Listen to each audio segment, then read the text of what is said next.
तो after completing income method, अभी जो लास्ट मेथड है नेशनल इनकम कैलकुलेट करने का, वो है एक्सपेंडिचर मेथड। एक्सपेंडिचर मेथड में नेशनल इनकम कैलकुलेट होने का लॉजिक क्या है कि इनकम कैलकुलेट कर रहे हैं नेशनल का, पूरा नेशन का, और हम लोग एक्सपेंडिचर को ऐड कर रहे हैं।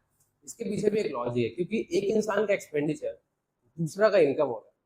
तो इस वजह से जब हम लोग सारा एक्सपेंसेस ऐड करेंगे तो भी मेरा नेशनल इनकम आ जाएगा, क्योंकि आज मेरा कोई इनकम हो रहा है, किसी का एक्सपेंडिचर है, तो अगर उसका एक्सपेंडिचर ही ऐड कर दे तो मेरा इनकम आ जाएगा। फॉर एग्जाम्पल 10 स्टूडेंट पढ़ा रहे हैं, तो 10 स्टूडेंट का अगर मान लो फीस 1000 करके है, तो उनका एक्सपेंस कितना है 10,000 सारा स्टूडेंट का मिला के, और वही मेरा इनकम है।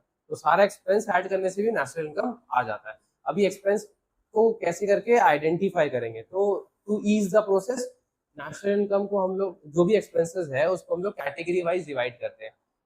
तो ऐसा कैटेगरी तो यहाँ बहुत सारा है, लेकिन ये जो भी एक्सपेंस होता है देखा जाए तो वो सिर्फ 4 सेक्टर्स के थ्रू किया जाता है।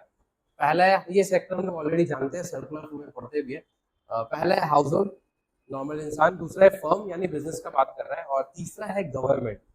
गवर्नमेंट का भी इनकम होता है, गवर्नमेंट का भी एक्सपेंसेस होता है, सब्सिडी प्रोवाइड करता है जब वो।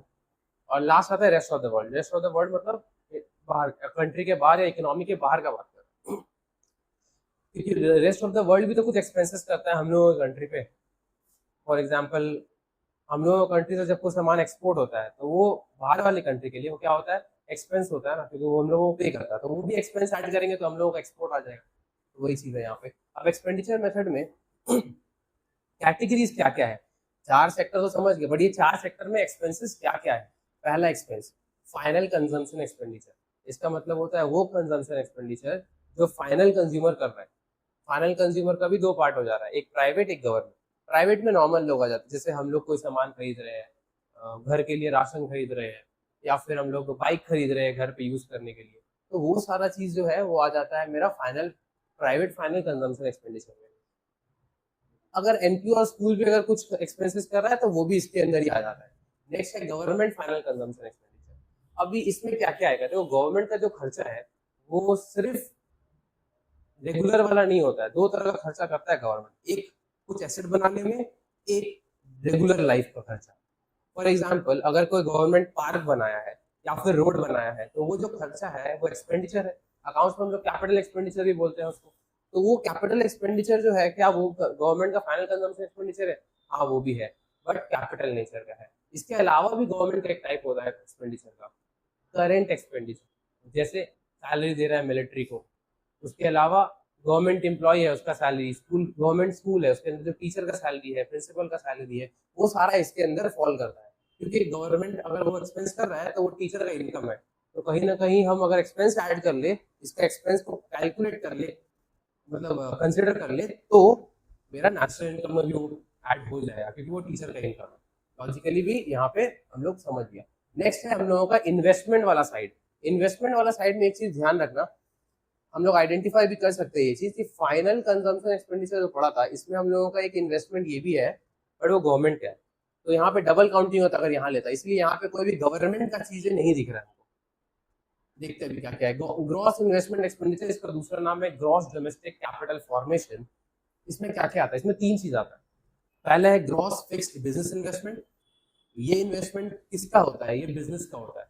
अभी बिजनेस क्या क्या चीज में इन्वेस्ट करता है। अभी अगर कोई बिजनेस है, जैसे शू का फैक्ट्री है, तो वहां पे कुछ मशीन्स लगेगा जो शू बनाएगा।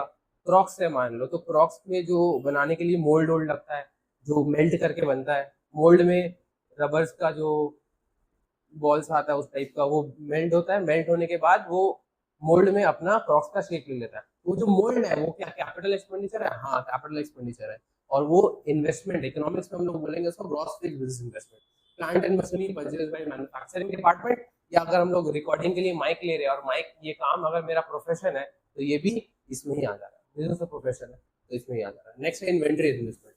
अगर कोई बिजनेस कर रहा है, लेट्स से वॉच बेचता है, वो वॉच खरीदता है वापस से बेचता है, होलसेलर है वो वॉच का, तो उस केस में उसके पास क्या इन्वेंट्री चेंज होता रहेगा? हाँ चेंज होता रहेगा। अगर शुरू में उसके पास इन्वेंट्री सिर्फ 100 यूनिट है और बाद में वो 120 यूनिट हो गया, क्योंकि नेक्स्ट डे पूजा शुरू होने वाला है या नेक्स्ट डे न्यू ईयर शुरू होने वाला है, तो ये जो एक्स्ट्रा 20 यूनिट आया इस स्टॉक में, क्या इसके लिए कोई खर्चा नहीं करना पड़ा? हाँ खर्चा करना पड़ा, स्टॉक खरीदने के लिए भी पैसा देना पड़ता है। तो वो जो खर्चा है that is investment in stock. Business point of view से उसको हम लोग बोलते हैं इन्वेंट्री इन्वेस्टमेंट। अब एक सवाल आ सकता है कि क्यों सर हम लोग इसको उसको इसमें क्यों नहीं लिए, प्राइवेट फाइनल कंजम्पशन एक्सपेंडिचर में क्यों नहीं लिए? क्योंकि वो बिजनेस खुद कंज्यूम नहीं करने वाला है, वो उसको फर्दर सेल करने वाला है, इसलिए यहाँ पे हम लोग इन्वेंट्री इन्वेस्टमेंट को अलग से इन्वेस्टमेंट में ले रहे हैं। लास्ट है residential investment. Residential investment normal house hold की जितना भी, जैसे हम लोग हाउस होल्ड है, हम लोग क्या करते हैं अपना घर बनाते हैं या फिर घर खरीदते हैं, तो वो भी एक तरह का इन्वेस्टमेंट है ना। तो उस इन्वेस्टमेंट को हम लोग, वो भी एक एक्सपेंडिचर है, इन्वेस्टमेंट एक्सपेंडिचर, उसको कहाँ कंसिडर करेंगे, उसको इधर पे ऐड करेंगे। तो इस तरह से सारा ऑलमोस्ट ऐड हो जा रहा है, बचता है सिर्फ एक नेट एक्सपोर्ट। नेट एक्सपोर्ट को हम लोग सिंपल है, क्वेश्चन में दिया रहेगा एक्सपोर्ट इंपोर्ट, उसको माइनस करके ले लेंगे, एक्सपोर्ट माइनस इंपोर्ट। आंसर अगर नेगेटिव आएगा तो ध्यान रखना है कि हम लोगों को ऐड नहीं करना है, लेस करना है, ठीक है, वो हम आगे बता देंगे।